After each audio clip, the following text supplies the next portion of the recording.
Hi guys! Welcome back po sa ating channel. Para sa mga bago, Moonchild Magudarin here.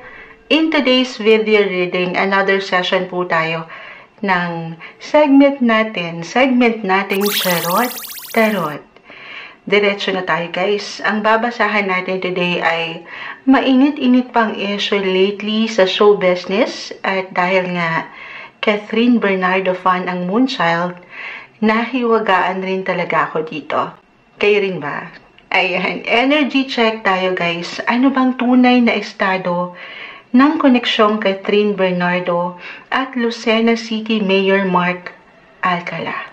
Hinga natin ang gabay mula sa barahan na narito sa ilang deck of cards. Kamusta sila? Totoo kaya na sila na? At subukan natin i-clarify kung ano itong nababasa ko rin po sa social media na si Mayor ay red flag daw. How true? Magiging transparent tayo. Okay? Pero first reminders muna tayo kung ano man po ang aangat sa baraha. Maaaring ito lamang po yung kondisyon sa sitwasyon na kinakaharap ng ating babasahan. Pero yung outcome o yung resulta at the end of the day ay wala po sa mga baraha. Okay? Wala po dito ang finale sa kanilang teleserye. Kung ano man ang aangat ngayon, maaring ito lamang po yung ngayon. Yung message, guidance na kailangang marinig. Ngayon, nothing is yet set in stone guys. Everything is temporary. Yan po ang ating reality. Pwede itong mabago. Okay? Depende na rin po sa patuloy na maaring maging aksyon o desisyon ng isang tao. Hindi ko ito tatamisan, wag pong laliman, mensaheng gabay lamang po. This is also considered as part of entertainment purposes only, wag ma-attach sa cards. Charot Tarot. Okay, so dito muna po tayo sa tarot reading. Ayan, kuha tayo agad-agad ng ilang messages. Energy check tayo. Anong ganap? Anong kailangan marinig ng mga taong narito ngayon? Anong meron sa kanila? Current energy ni Miss Catherine Bernardo at Mayor Alcala. Guidance sa dalawang ito. Mensaheng gabay po. Anong kailangan natin marinig? Message?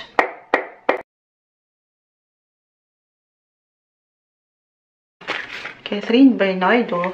Ayan, may gustong umangat. Di natin pipigilan. Anong kailangan marinig? Guidance po. Anong meron sa dalawang ito? Anong estado ng kanilang relasyon? Ayat pa tayo? Guidance, advice po. Catherine Bernardo at Mark Alcala. Guidance sa dalawang taong ito. Anong meron? Anong estado ng kanilang relasyon? Anong kailangan naming marinig? Mensaheng gabay lamang po. Okay, ang dami nito. Kumpol sila. Kunin natin yung pinakamaaring bumagsak. Catherine Bernardo, Mayor Alcala. Okay. Tingnan natin. Isa-isahin natin. The Ten of Pentacles ay narito. The Four of Pentacles. The Eight of Cups. This one is in reverse. Three of Wands. Knight of Pentacles. Okay. So, t-shirt ko. Baka hindi kita. Napaka-imbalance ni Moonchild. Guys, kung ano man yung umaangat right now, maaring ito lang yung ngayon, ha? Okay, nahatak natin yung enerhiya as of the moment kung hindi ako nagkakamali. Kakapanood ko lang nung sinong nanonood dito ng Showbiz Update ni Sir Ogie Diaz? Alam niyo ba, kaya ako naisipan dahil napanood ko nahiwagaan din ako. At sa balita niya, ay nag-travel si Miss Catherine patungong Australia at may umaangat dito na indikasyon ng transportation. Actually, astrologically, si Venus, the planet of love, beauty, attraction, and si planet Uranus, which is the planet of unexpected, sudden events, or in a way, parang go with the flow naman yung energy ng isang Aries. Yes, si Miss Catherine has her sun sign in Aries. Venus in Uranus, nasa kanyang third house of transportation, travel. So, may ganda, may something ganda doon. It could be connected Again, Venus, the planet of love, is currently transiting her 3rd house, 3 of Wands, connected sa ibang bansa. Okay, hindi kailangan laliman guys. Kung meron man akong na-mention po astrologically, hindi na ito kailangan pakaintindihin pa or laliman, pero i-mention lang din ni Moonchild para kahit paano meron kayong idea kung saan ko pinaguhugot yung ilang messages. Okay, Uranus, in a way, maaaring matagal na itong pinaplano, itong travel na ito. And right now, parang sinubukan na, sumubok na. Nag-invest na ng something energy para mapaangat yung pagkakompleto. May saya, of course, travel for pleasure, or pwede rin po for business sa akin nakikita. 10 and 4 of Pentacles, Knight of Pentacles. So, parang nahatak natin yung ngayon, ano, kung ano yung ganap ngayon. Ano na to? I feel parang sumusubok. Or baka itong travel na to, in a way, ay, sabi ko nga, napurnada at natuloy na ngayon. Or matagal lang pinagpaplanuhan. And this time, napaangat na. Okay, sige. Ito si Angel Answers. Mas diretso to sumagot kay Moonchild.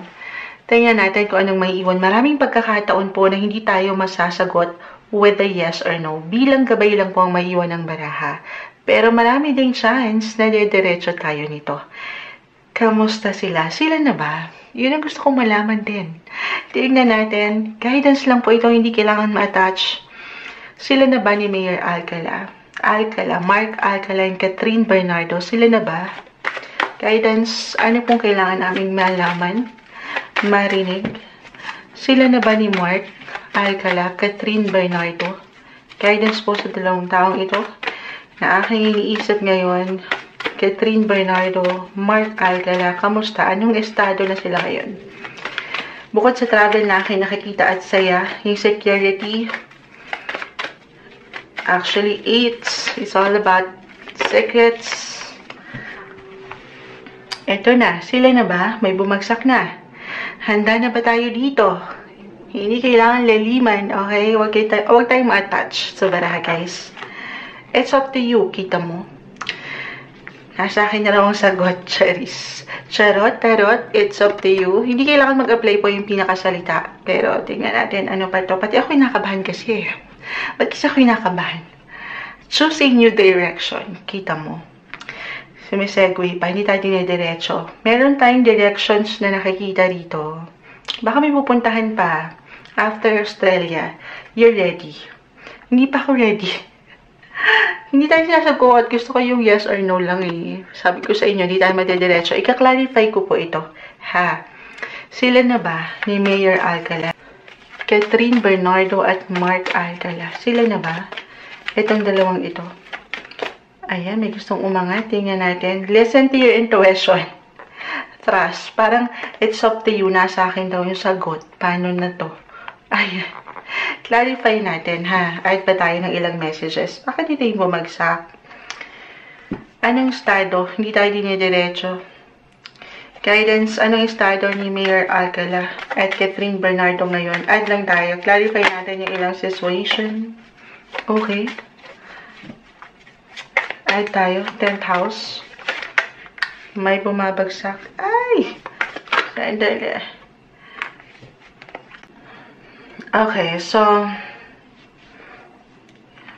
yung energy lamang po ni Aquarius. Ha? Aquarius is in the 11th house of friendship. Ayan. Friendship, but at the same time, 10th house. Parang meron silang workout together right now. Anong workout? Yung relationship nila. Kumbaga, maaring nandito pa rin sila sa getting to know each other pace. Or ini-enjoy lang nila yung company na kung anong meron sila ngayon. Kung hindi ako nagkakamali, merong interview si Miss Catherine na siya ay single. Tama. Baka nung pagkakataon na yun, or up until now, ito yung umaangat ha. But this is something gusto nilang maaring laliman. Ayan. May tatag akong nakikita guys. Or gusto nilang mapatatag kung ano yung, unti-unti ito isang proseso. 10th house. Wala namang overnight success sa relationship or ano pa mang sektor ng buhay. The North. Actually, Aquarius is about the future. Or naging futuristic silang mag-isip. Seryoso. North Node. This is also about the future. Destiny. Okay. So, maring ito yung mas nagiging practical. Yung approach nila, ito yung wino-workout nila ngayon. Na parang hindi sila magkaibigan, pero inuunti-unti baka papunta to doon. Para hindi lang magkaibigan, pero magkaibigan din. Alam niyo, nakuha niyo ba si Moon Sheldon? Ang mga destiny. This time, gusto ko i-clarify itong ilang bumagsak na baraha. Ang tanong natin kung sila na. Pero parang nasa stage pa rin ng, alam mo yun, para mas higit na magkakilanlan ang bawat isa. O dito lang talaga sila sa punto na nagiging practical, at the same time seryoso. May pagka-seryoso si 10th house. Okay. Si Mayor Alcala isang Pisces. Astrologically, nag-highlight ngayon ng kanyang 5th house of romance. Yes po. Romance, love life, dating stage, or dyan din pumapasok yung matatawag na one and only true love, destiny. Nagbibigay din yan kung ano man, or meron man siyang kinikilala, kung si Catherine man ito, ayan, si Miss Catherine man ito, marahil, ano to, para bang on a soul level, yung aking nakikita. May lalim, especially sa part ni Mayor. Okay, Mars, the planet of energy, which is the planet ruler of Aries, is currently nasa 7th house ng isang Pisces ni Mayor Alcala. 7th house is all about relationship. So, 5th house and 7th house ang nag-highlight sa kanya ngayon. And it's all about love. Okay, andyan yung energy, andyan yung focus sa love. Marahil ito yung gustong i-workout ngayon. Gustong laliman, gustong lawakan. Parang nag-hold on sila doon sa ideya na why not sa future ay sila. Okay? Tingnan natin, clarify natin. Ang gusto nating malaman ay kung sila na ba talaga. Guidance, advice, sila na ba talaga po? Clarify natin to. Bakit ito yung bumagsak? Energy check, Catherine Bernardo, Mark Alcala, the 4 of Swords. Add tayo. May gustong umangat, di natin pipigilan to. 8 of Pentacles. Okay, guys. 4 of Swords. Maring ang isa sa kanila, especially 4. Sa mga Aries ngayon, nag-highlight ang 4th house. It's all about emotions, feelings, home, family, yung comfort, yung stability, yung puso. Kita mo may papuso. So, maaring nandito sa proseso pa rin. Why not? More on Catherine sa pag-move on or nasa moving on pace pa ang Miss Catherine. Or kumakalma lang, kalma lang, chill lang tayo. Ha? Kumbaga, 8 of Pentacles, 10 of, sa mas practical po, 10th house is about career, work. Kaya ako na ma-mention na i-work out yung partnership, unti-unti. 8th house, this is about career. Unti-unti, ito isang proseso, maaaring nagsisimula pa rin. Yung pakiramdam na parang nagtutulungan lang din sila, kinikilala ang bawat isa, pinagkakatiwalaan, trust yung proseso para tuluyan ng maging handa, you're ready. At ito yung isang paraan nila, marahil umangat po kasi ang travel. Getting to know each other pace, guys. Or talagang may lalim na rin po. I will be honest. Kasi umangat na eh. Parang sinusubukan na nila. 8 of Cups. Sumusubok na sila ngayon. 8 of Cups. 8 is about secrets. May ilang naka-hidden, naka-hide sa ilang ganap ngayon or ganapan sa situation. So, mag-add pa tayo. Energy check. Yes po, mag-add pa tayo. Hindi tayo sinasagot totally, pero along with your other cards dito, ni Miss Catherine at Mark, ni Mr. Mark Alcala. Parang, they are getting there. Okay, so, this time, gusto kong malaman kung totoo bang red flag or ano pa mang kailangan nating marinig. Energy check sa dalawang ito or kay Mr. Mark Alcala. Anong energy? Red flag ba? Anong kailangan nating marinig? Guidance. Kamusta sila ngayon? You deserve love. You deserve love.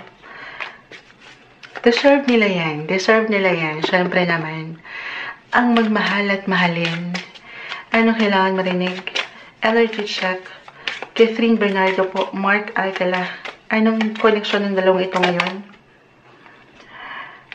Let go of control issues. Allow the situation to unfold naturally. Or ito talaga yung ginagawa nila unti-unti. Pinagkakatiwalaan yung process. Nililet go kung ano yung mga situation. Maaring, ayan, nakatulong. Or patuloy na nakakatulong in a way ang isa't isa para makapag-move forward sa buhay. Ano to? Ay, tayo ang dami nito. Kunin natin yung pinaka-advice message.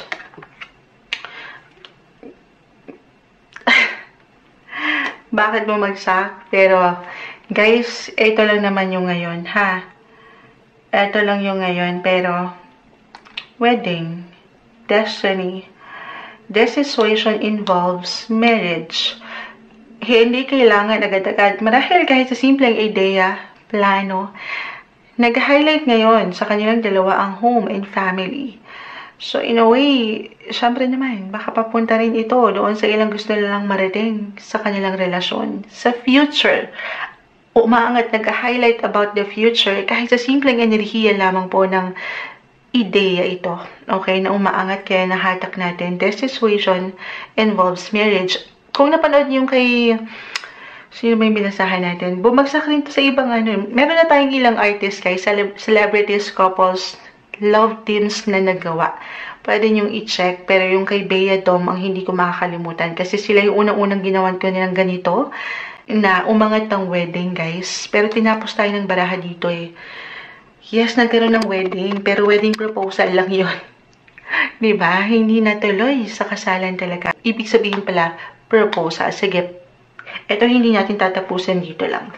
Clarify natin, bakit wedding ang bumagsak? Anong meron? Catherine Bernardo, Mayor Alcala. Bakit ito pong bumagsak? Guidance, advice, saan patungo ang koneksyong ito? May sahing gabay, Catherine Bernardo, Mayor Alcala. Message. Meron gustong umangat pa dito na isa. The Chariot. This is about home, family, direction. May magandang progress, I will be honest ngayon. At parang the 5 of Cups, 10 of Wands, ito yung sinasabi ko na ready sila, moving forward sa buhay. 6 of Pentacles, may give and take tayong nakikita. Parang sila yung kumakalma o nagpapakalma sa bawat isa. May give and take, mutual. The Hierophant. Ano na to? The Hierophant. 5. About sa passion, sa love, sa religion, and dyan na pumapasok yun. Include na dyan ang marriage. This situation involves marriage. Pero sa ngayon ha, ito lang yung ngayon, sabi ko nga, maaaring papunta sila doon. Ito ay isang process, unti-unti. Marahil, andito pa rin yung energy na ini-enjoy lang nila yung company ng bawat isa. Wino-workout nila kung ano yung ngayon, yun naman yung mahalaga. Kasi parang meron pa rin, meron pa rin tayong nakikita na parang pagkakulang. Or di pa totally nagiging handa. Pero in a way, parang umaangat yung energy na sinusubukan na nila. Okay. Moving forward ang aking nakikita para sa mga bago at dito sa hinaharap about sa future. Ito yung umaangat na may hiwaga. Wow! Tingnan natin, ay tayo. Sabi ko sa inyo, maraming chances po, hindi tayo madediretso with a yes or no. Maraming pagkakataon na dediretso naman tayo. Pero sa ngayon, marahil, kahit sila ay medyo, kumbaga, unti-unti ito. Okay, pinapatatag po nila ang koneksyon sa kanilang paraan. Na hindi sila nagmamadali. Okay? Oo, parang ganon. Kundi nagtutulungan sila para mag-work yung relationship na to. Anong kailangan marinig? Hingi tayo ng ilang final words, advice, message sa koneksyong ito. Catherine Bernardo, Mark Alcala. Anong meron sa kanila? Guidance po. Nourishment. Parang sila yung sabi ko sa inyo, nagpapasigla. The unexpected. Or Uranus. Na-mention ko si Uranus kanina. Tama ba? Si Aquarius po kasi umangat. Aquarius planet ruler is Uranus. It's all about the unexpected, sudden events, or suddenly it's magic. Parang ganon. Di rin siguro nila inasahan na magkakadevelopan sila or magkaibigan na sila before maging magkaibigan or andito sila sa stage na yun.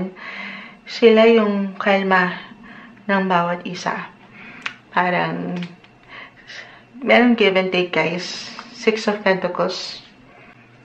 And dito yung support. Yung support, yung appreciation. At yung tatag. Okay. Ayan ang umaangat. Guys, kung meron man kayong ilang request po, na gusto nyong basahan natin next time, na favorite nyong celebrity couples, love teams, let me know. Just drop yung dito sa comment section, okay? Drop nyo lang at mamimili po tayo dyan kung sino man yung most request.